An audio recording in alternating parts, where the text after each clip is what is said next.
Hey what's up guys, welcome back to my channel. आज के video में मैं American English and British English के बीच में जो डिफरेंसेस है उसके बारे में बात करने वाली हूँ, तो वीडियो को एंड तक देखिएगा। ऐसा कहा जाता है कि the United state of America and the United kingdom of great Britain जो है वो दो अलग अलग कंट्रीज़ है जिनकी लैंग्वेज जो है वो एक ही है और वो है इंग्लिश। इंग्लिश लैंग्वेज जो है वो अमेरिका में ब्रिटिश कॉलोनिस्ट के द्वारा 17th सेंचुरी में ले जाई गई, और वो किस तरह की इंग्लिश थी जो शेक्सपियर, मिल्टन और जॉन बनियान के द्वारा बोली जाती थी। अब अगर हम अमेरिकन और ब्रिटिश इंग्लिश के डिफरेंसेस के बारे में बात करें तो American pronunciation as compared with British pronunciation जो है वो थोड़ी सी ओल्ड फैशन है। प्रोनाउंसिएशन, चॉइस ऑफ वर्ड्स और स्पेलिंग का जो डिफरेंसेस है अमेरिकन और ब्रिटिश इंग्लिश में वो ज़्यादा है, और ग्रामर का जो डिफरेंस है वो ज़्यादा नहीं है।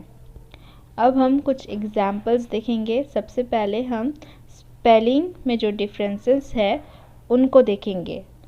ब्रिटिश इंग्लिश में जहाँ CE का यूज़ होता है वर्ड्स में, वही अमेरिकन इंग्लिश में CE की जगह SE का यूज़ होता है।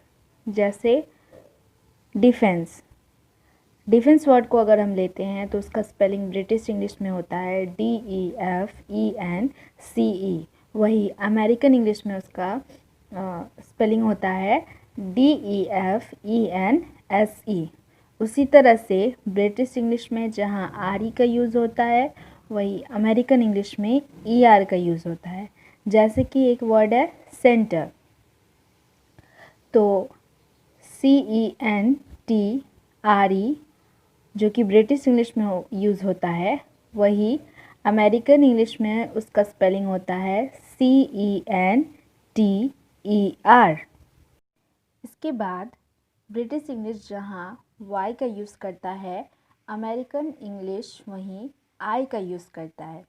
जैसे एक वर्ड है टायर, तो ब्रिटिश इंग्लिश में इसका स्पेलिंग होता है TYRE, टायर, और अमेरिकन इंग्लिश में इसका स्पेलिंग होता है TIRE, टायर।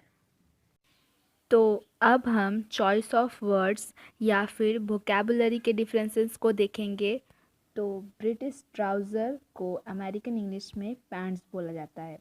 उसी तरह फ्लैट जो कि ब्रिटिश वर्ड में यूज़ होता है, अमेरिकन इंग्लिश में फ्लैट के जगह अपार्टमेंट का यूज़ होता है।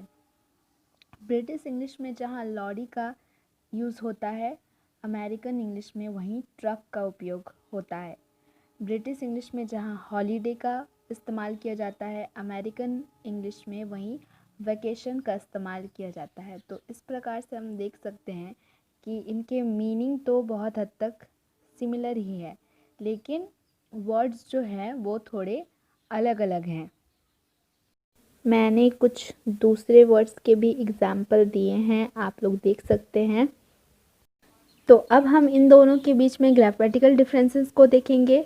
ब्रिटिश इंग्लिश में फॉर्मल स्पीच जैसे शैल आदि का यूज़ किया जाता है, हालांकि अमेरिकन इनफॉर्मल स्पीच जैसे विल और शुड का यूज़ करते हैं। अमेरिकन इंग्लिश में कलेक्टिव नाउन्स कंसीडर किया जाता है as singular. For example, the band is playing. इसके कॉन्ट्रास्ट में ब्रिटिश इंग्लिश में कलेक्टिव नाउन आइदर सिंगुलर और प्लूरल होते हैं, हालांकि जो प्लूरल फॉर्म है वो ज़्यादा इस्तेमाल किया जाता है ब्रिटिश इंग्लिश में। For example, the band are playing. Okay, तो इन कंक्लूजन में हम कह सकते हैं कि हालांकि इन दोनों लैंग्वेजेस में सर्टेन डिफरेंसेस हैं, लेकिन सिमिलैरिटीज़ भी बहुत है। अमेरिकन एंड ब्रिटिश इंग्लिश बोलने वाले लोग एक दूसरे की बात को बहुत आसानी से समझ सकते हैं। तो ये थी कुछ इम्पॉर्टेंट जानकारी अमेरिकन एंड ब्रिटिश इंग्लिश के डिफरेंसेस के बारे में। So that's the end of the video, guys. If you like the video, then give it a big thumbs up, and also do comment, share and subscribe to my channel, and you can also follow me on Instagram. Stay tuned. Bye bye.